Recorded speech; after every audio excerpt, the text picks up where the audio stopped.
Alors, on va parler pour finir des pays du tiers-monde. Parce que, alors là, le système dont je viens de vous parler, il est merveilleux parce que, bon, c'est très bien d'endetter une belle sœur dans une petite ville, c'est très bien d'endetter une grosse entreprise dans une capitale, mais le top du top, c'est d'endetter tout un pays d'un coup. Et là, il y a des spécialistes de ça, il y a le Fonds monétaire international, il y a la Banque mondiale, il y a l'OMC, qui ont des individus, des équipes particulières qui vont dans les pays pauvres, en général où on peut trouver des ressources qui sont utiles aux pays riches, des ressources minières, des ressources géologiques, des ressources énergétiques, du pétrole, etc. Et on dit aux dirigeants de ces pays, est-ce que vous savez que vous êtes assis sur des montagnes de profits? Mais comment vous allez faire pour les tirer du sol, pour les extraire? Vous n'avez pas d'usine, vous n'avez pas de route, vous n'avez pas d'ouvriers, vous n'avez pas de savoir-faire, vous ne savez rien. Et pourtant, Dieu sait que vous pourriez vous enrichir, et enrichir votre population. Ben non, on ne peut rien faire, on n'a rien, on n'a rien. Bon. Ben écoutez, nous, on est le FMI, on est la Banque mondiale, on peut vous prêter des milliards de dollars. Et avec vos milliards de dollars qu'on va vous prêter, vous allez pouvoir exploiter vos ressources, et nous rembourser haut la main sans problème. Mais il y a une petite clause dans le contrat de prêt, et de toute façon vous ne pouvez pas y couper, c'est que vous allez avoir besoin de routes, vous allez avoir besoin d'un port pour que les pétroliers puissent aborder, vous allez avoir besoin d'un pipeline pour aller des puits de pétrole au port, vous allez avoir besoin de soldats pour protéger le pipeline des terroristes, donc on amènera aussi quelques soldats, et vous allez avoir besoin de beaucoup d'argent pour financer tout ça. Et à qui vous allez acheter tout ça? Où sont vos entreprises? Mais on vous a dit, on n'a pas d'entreprise. Ah bon? Ben écoutez, c'est pas grave, nous on en a.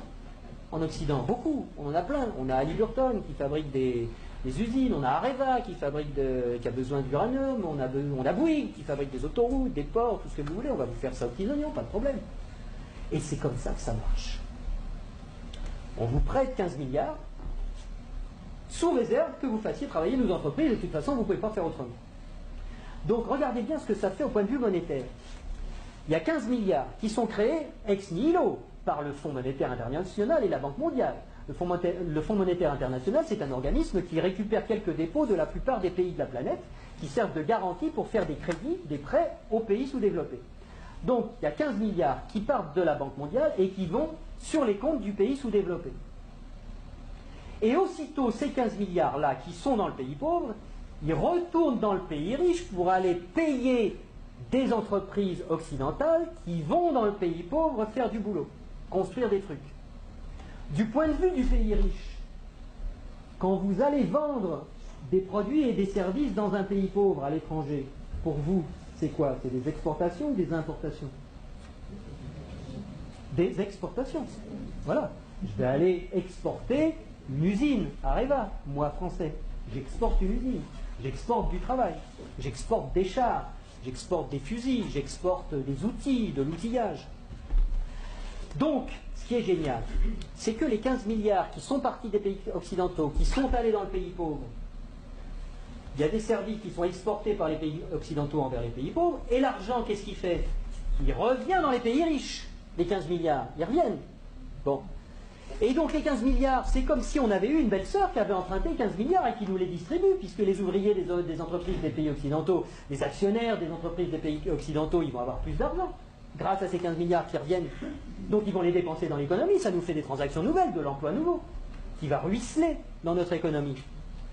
Mais c'est pas tout à fait comme si c'était des belles sœurs qui les avaient empruntées, parce que les belles sœurs, il aurait fallu qu'elles rendent les intérêts, et donc qu'elles reprennent leur argent et qu'elles en reprennent le double, et que nous, on ait des nouveaux emprunteurs qui arrivent pour payer les intérêts des nouvelles belles sœurs. Là, non. C'est qui la belle sœur qui paye les intérêts? C'est les pauvres. C'est les pays sous-développés. Et donc, on a été leur construire des trucs qui vont nous permettre d'exploiter leurs richesses. On a eu de la monnaie en plus qu'on a créée nous-mêmes en la faisant passer par les pays pauvres, mais qui revient chez nous net d'intérêts. Et qui paye la dette, qui paye les intérêts, c'est le pays pauvre. Et ils ont deux solutions. Soit ils empruntent à nouveau le montant des intérêts pour pouvoir nous les rembourser, ce qui double leur dette. C'est pour ça que des fois vous entendez des présidents de pays sous-développés qui disent « Mais c'est pas possible, on l'a déjà payé 15 fois la dette, comment ça se fait qu'il faut qu'on paye encore ?» C'est parce qu'ils ne peuvent pas la créer. C'est parce que pour rembourser des dollars, il faut qu'ils les empruntent.